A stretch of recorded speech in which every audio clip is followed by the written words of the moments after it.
नमस्कार जय जगन्नाथ समस्त ओडिशा एग्रीमेंट चैनल स्वागत। जदि आम आज देखा बात्या मंथा आज सकाल समय घनीभूत हो गोटे सीवियर साइक्लोनिक स्टॉर्म जोटा भीषण बात्या कहूचे परिणत होती बर्तमान यह काकीनाडा ठार पाखापाखि 270 किलोमीटर दूर में अवस्थित अच्छी जहाँकि आज संध्या समय लैंडफॉल कर संभावना होची नियर काकीनाडा पाखे। जदि आप सैटेलाइट तथ्य देखुए बर्तमान आपंकर उपकूल तार जो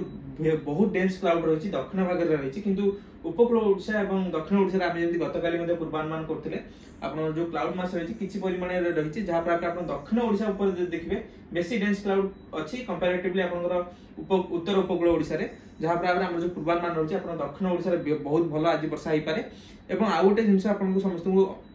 बुझा दरकार कि जेहेतु बात्या लैंडफॉल कर काकीनाडा ठारे ओडिशा रे जो वर्षा रहबो सेटा on end of rainfall activity माने वर्षा हेबो छाड़िबो एई टाइप रो रेनफॉल एक्टिविटी देखिया मिलबार संभावना रहउची। तबे समान समय रे हम जदी बात्या ट्रैक देखिबा से काकीनाडा पाखे ही आज संध्या समय रे लैंडफॉल करिवो कारण तार मैक्सिमम विंड स्पीड थिबो सेतलकू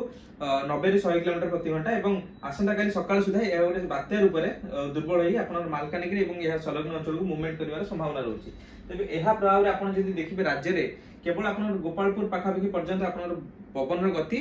40 ରୁ 50 किंबा गस्टिंग रे 60 पर्यंत जिवो एवं हम जदी देखा मालकानगिरी जिल्ला किछि अंचल रे आपन 60 किलोमीटर पर्यंत मध्ये पवन जिवार संभावना रहउची किंतु पवन अपेक्षा आपन वर्षार डैमेज ओडिसा रे बेसी रहि पारे विशेष करी दक्षिण जो जिल्ला रहिछि जेंति गजपति गंजाम रायगड़ा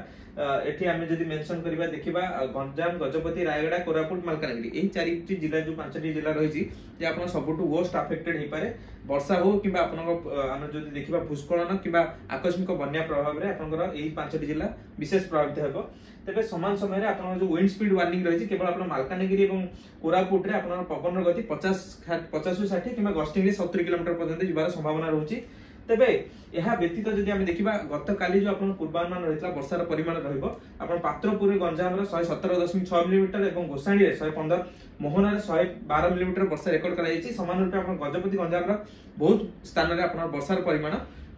60 मिलीमीटर मध्ये अधिक रेकॉर्ड करा जायछि जहा आपन एथु देखि परछन्ती। तबे ता परवर्ती समय रे हमर बहुत सारा ग्लोबल मॉडल इंडिकेशन करूछन्ती आपन 31 किंबा 1-2 नवेम्बर भितर आउ गोटे लघुचाप क्षेत्र आपनकर बंगोपसागर विशेष कर आपन उत्तर अंडमान सागर पाखापाखि फॉर्मेशन होबार संभावना रहउची। एटा ECMWF AIML मॉडल रहउची एवं ता व्यतीत जदि देखिबे GFS मध्ये समान रूपे हमर आकलन करूची उत्तर बंगोपसागर तथा जो अंडमान सागर रहिछि सेठे गोटे घूर्णिबलय किंबा लघुचाप क्षेत्र सृष्टि हो पारे